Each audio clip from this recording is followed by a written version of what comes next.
ভারত বঙ্গোপসাগরে নিজেদের দীর্ঘতম উপকূল রেখার মালিক দাবি করেছে। সম্প্রতি চীন সফরে গিয়ে বাংলাদেশের অন্তর্বর্তী সরকারের প্রধান উপদেষ্টা ডক্টর মোহাম্মদ ইউনূস ভারতের উত্তর পূর্বাঞ্চলীয় সেভেন সিস্টার্স অঞ্চলকে স্থলবেষ্টিত বলে উল্লেখ করেন এবং বাংলাদেশকে এই অঞ্চলের সমুদ্র প্রবেশাধিকারের অভিভাবক বলেন। তার এই মন্তব্য ভারতে বিতর্ক সৃষ্টি করেছে।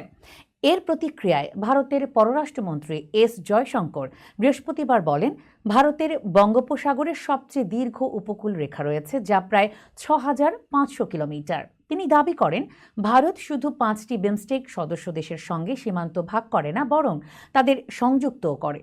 ভারতীয় সংবাদ মাধ্যম এনডিটিভি জানিয়েছে, জয়শঙ্কর বিমস্টেক অঞ্চলে ভারতের কৌশলগত গুরুত্ব তুলে ধরে বলেন, ভারতের উত্তর পূর্বাঞ্চল এখন সংযোগ কেন্দ্র হিসেবে আবির্ভূত হচ্ছে, যেখানে সড়ক, রেল, পানিপথ, গ্রিড ও পাইপলাইনের বিশাল নেটওয়ার্ক তৈরি হয়েছে।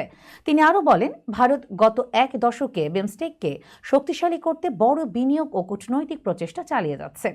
এই অঞ্চলে পণ্য, পরিষেবা ও জনগণের অবাধ প্রবাহ নিশ্চিত করতে ভারত সহযোগিতা ও সুযোগ বৃদ্ধির উপর গুরুত্ব দিচ্ছে। জয়শঙ্কর জোর দিয়ে বলেন, সহযোগিতা পক্ষপাতমূলক দৃষ্টিভঙ্গি থেকে নয়, বরং সমন্বিত দৃষ্টিভঙ্গি থেকে করতে হবে।